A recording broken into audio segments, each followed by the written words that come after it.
All right, hey guys, welcome. So this is the Q&A session, and I'm going to be answering different questions that's been asked by students and folks in general. So let's get started. So this is the Q&A for chess, and this is the first question that we're looking at today. I do not understand Sicilian. Okay, now Sicilian, in order to understand the opening and to really get to the expert level in terms of truly understanding, truly comprehending what Sicilian is about, you need to know a few things, pick a few items so that you are aware of it. The first thing is the opening systems. Now there are four types of opening systems. Open games, which essentially starts with e4, e5. Semi-open games, which starts with e4 but black responds with anything other than e4. The closed system, which starts with d4, and the semi-closed system, which starts with anything other than e4 or d4. So the Sicilian defense falls under the semi-open game system. Okay, semi-open games. Now, just like any other opening, the three most important things of any opening, which is the battle for the center, development of pieces, and protecting your pieces and king especially through castling, is the same theme that applies in Sicilian as well. But it's a slightly different one for somebody who's used only for e4, e5.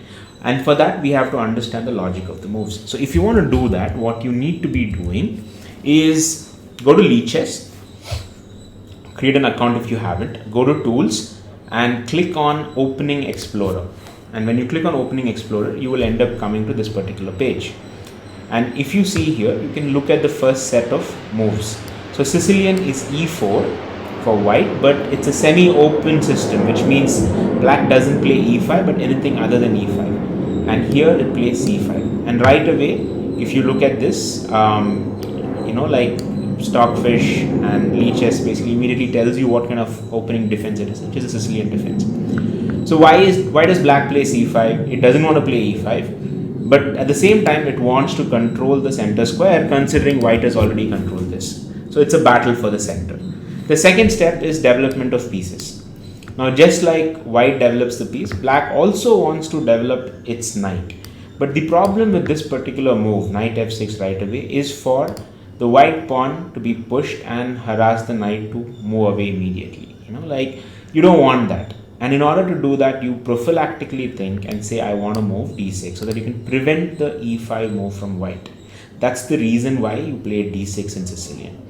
Now, having played d6, the next thing that white wants to do is it says, okay, I've already developed my pieces and black is not developing. I'll go grab the center. I'll fight for the center. And here, there is no good move for black other than just accepting the exchange. And white has to take it back, and it has a knight. Now, it might look like white has everything in the center, open lines with the bishop on both sides, and all of this being advantageous to white, but not so quickly.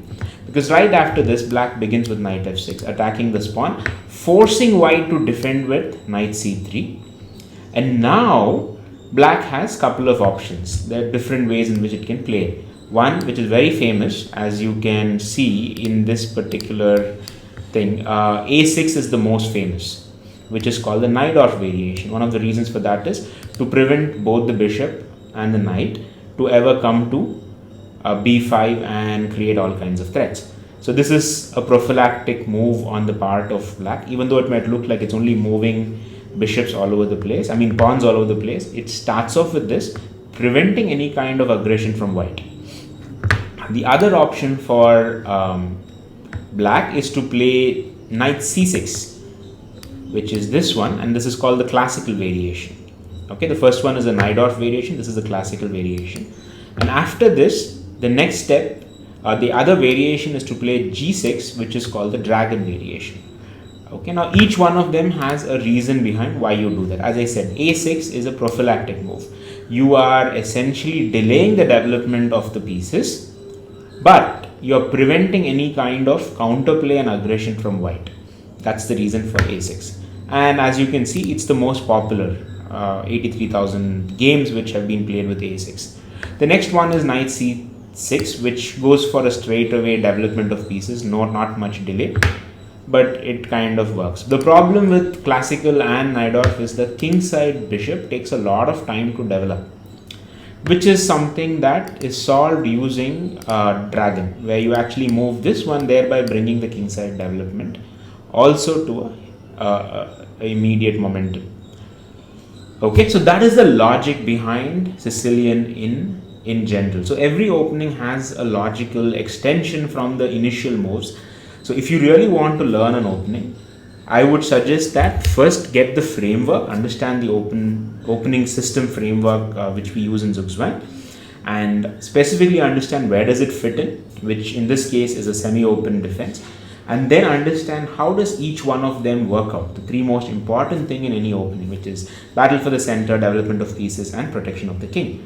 And then finally try to understand the logic of moves, saying, okay, this is the book move, but why? What is the reason behind it?